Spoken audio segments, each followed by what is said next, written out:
big news week this week. Just to confirm, is it big? It's large. Okay. We have the federal funding rate revision coming in on Thursday. It's about 4 a.m. our time here, Eastern Australian Standard Time. So when the podcast launches a bit soon after.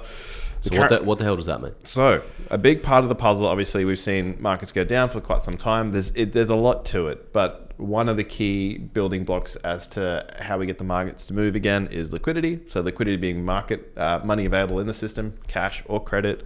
And part of that narrative is that the interest rates come down, right? So we've all sort of felt the pinch, I'm sure, across the last 2 years. This will be the first rate drop since 2020 in the US. And I know a lot of other countries have started easing, but the US accounts for, a large portion of the global GDP. Yep. Seeing a shift in the cost of money basically will then influence growth for the next, however long it be, 4 to 6 years, whatever the business cycle usually tends to be. But at the end of the day, right now rates are 5.5. The market's forecasting 5.25.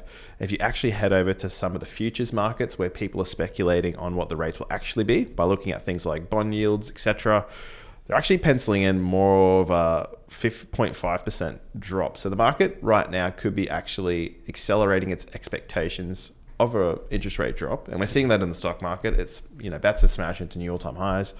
Bitcoin's kind of just doing its thing, chilling, not doing a great deal. But a big takeaway here is obviously conditions getting better or worse for on-risk markets like crypto. They'll get better with rates coming down.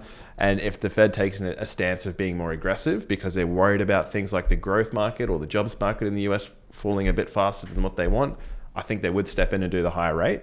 But at the same time, I would caution, what we might see leading up to this event is prices rallying as everyone's expecting a larger drop, but we get the shallower drop and then the market reprices very soon after. So volatility, I'd say, would be the name of the game this month, but it all sort of feeds into like whatever happens short term.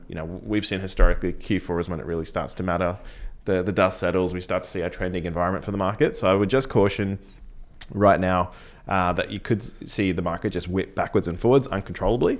And that's understandable when we look at things like fear and greed right now. Like we're at levels, this is looking at CoinMarketCap's measurement, 35, which is right in the fear pocket, very similar to October 2023, which we all know what happened back then. We had a nice little rally all the way up until about March, May this year.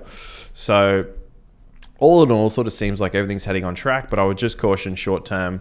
There's nothing to say we can't see some massive whipsaw event where Bitcoin even tracks below these current lows of 49K. Like we don't know till it happens, right? Yep. So for me, the overwhelming theme is we've got a big news event coming. Even if we look at the ETFs, which, we talk about that as being our smarter money or more institutional money, let's not call it smart. Let's just say bigger bag money. They were picking up Bitcoin last Friday to the tune of $263 million US. So that is considered a big day, double the average, which the average is currently 101. So all in all, I think the stage is being set for, things to finally get moving. We've complained about things being boring for so long now. Yep. I think we're about to get the whip out and we'll see where the market sits in a week's time from now. I think it'll be pretty exciting. Yeah, absolutely. And just on that fear and greed metric you brought up, so we're currently sitting in fear. Yep.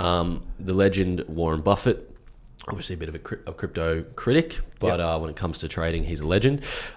His famous quote is to be fearful when others are greedy and be greedy when others are fearful. Obviously, people are fearful right now. Take what you want from that. Very boring right now. There seems to be a lot of disinterest in crypto at the moment. If we just look at simple metrics like Google Trends for Bitcoin and crypto terms, like it's right down. If you look from like the March highs, like March was a big spike. And even if you go back like 5 years, like you'll see it really down from those highs in the last bull market. So what I take from this is if you're listening now, you're pretty much in a good position because you're in the minority. It means there's a lot of upside to be had. And so patience is key and to not get complacent.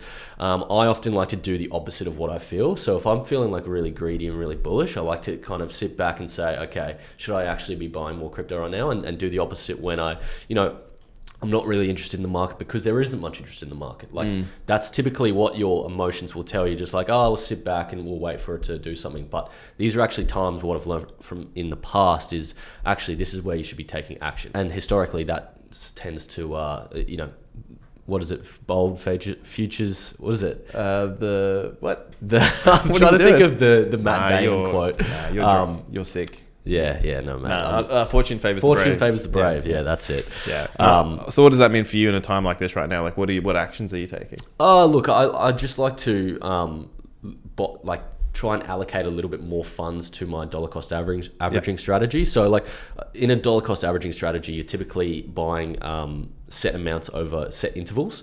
But in this case, I like to allocate a little bit more to get those dips when, things are really low or things are, not much is happening. So I can really capitalize on when things are good. Makes sense. But yeah, like I think if you're listening now, you're in a good position. That's the big takeaway. Totally agree. I can speak from personal experience. Like when we did see a couple of these most recent dips, I have just been like very just biting, DCAing, just Bitcoin for me at the moment. So yeah, exactly. Pretty exciting stuff. Yeah, exactly.